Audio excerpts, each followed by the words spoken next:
दोस्तों, आज आपके पास जो कुछ भी है वह इसलिए नहीं है कि आपकी किस्मत में सिर्फ इतना ही लिखा था या फिर आपकी किस्मत ही खराब है, बल्कि वो इसलिए है क्योंकि आप इतने के ही लायक हैं। प्रकृति बड़ी ही न्यायप्रिय होती है, ये उसे उतना ही देती है जितने का वो हकदार होता है, चाहे वो ज्ञान हो या धन। अभी आपके पास उतना ही है जितना कि आप हकदार हैं, लेकिन अगर आपको इससे भी ज़्यादा चाहिए तो आपको उसके काबिल बनना होगा। तो ऐसा कौन सा गुण है जो आपको काबिल बनाता है? क्या आप उस गुण को जानना चाहते हैं? अगर आप जानना चाहते हैं तो आप गौतम बुद्ध की इस कहानी को अंत तक जरूर सुनिएगा। रोज इस कहानी को सिर्फ सुनिएगा ही नहीं, बल्कि इस कहानी को अपने मित्रों और रिश्तेदारों तक जाने दीजिए। तो बिना समय गंवाए इस कहानी की शुरुआत करते हैं।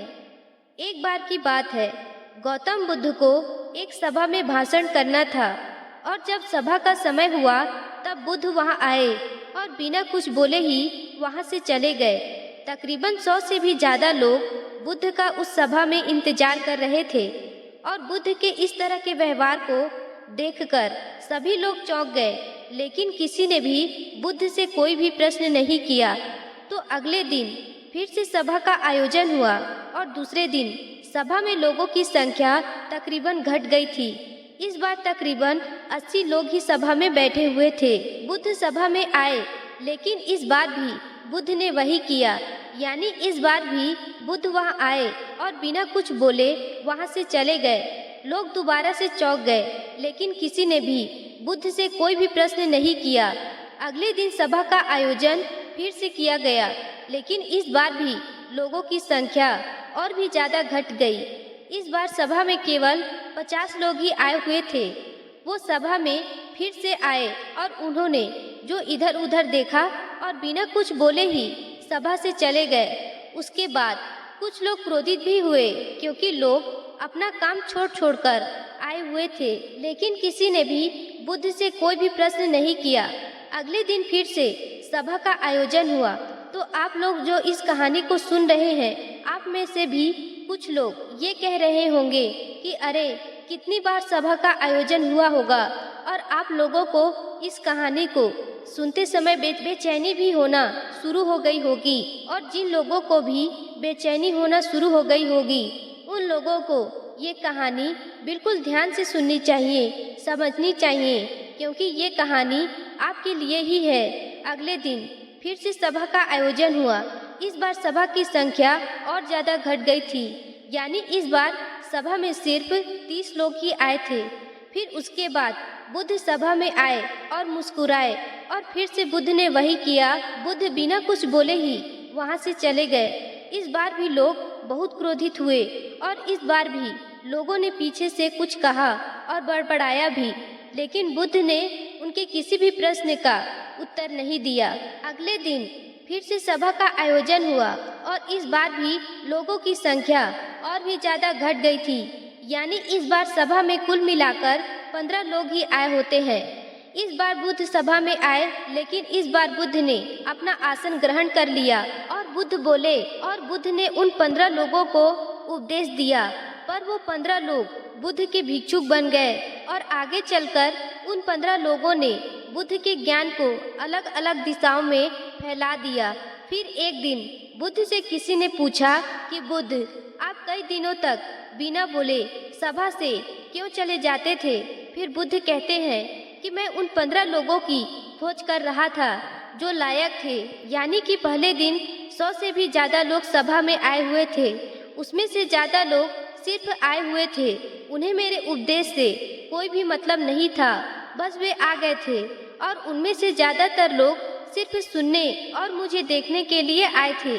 सभा में क्या होता है वो मेरे काम के लायक नहीं थे, क्योंकि वो लोग मेरे ज्ञान को औरों तक नहीं पहुंचा सकते थे।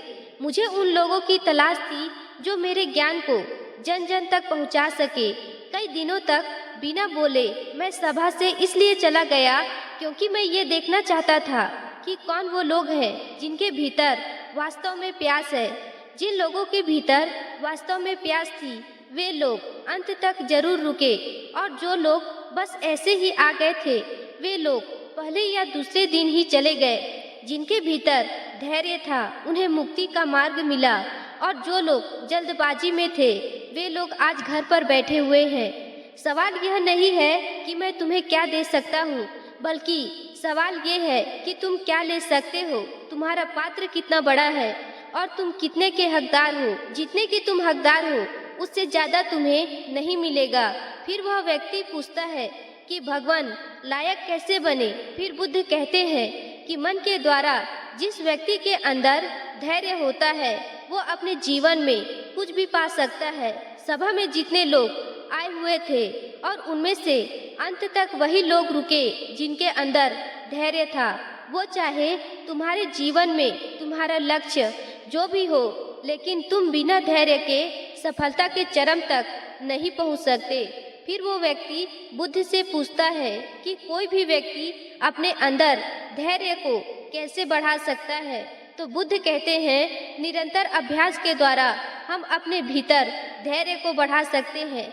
जैसे कोई व्यक्ति जब ध्यान करना शुरू कर देता है तो उसका मन उसके सामने कई सारी अड़चनें लाता है, लेकिन उसका धैर्य उसे एक दिन उसके लक्ष्य तक जरूर पहुंचा देता है। फिर वह व्यक्ति बुद्ध से पूछता है कि मैं समझ गया, यानी मुझे धैर्य के साथ निरंतर अभ्यास करने की आवश्यकता है।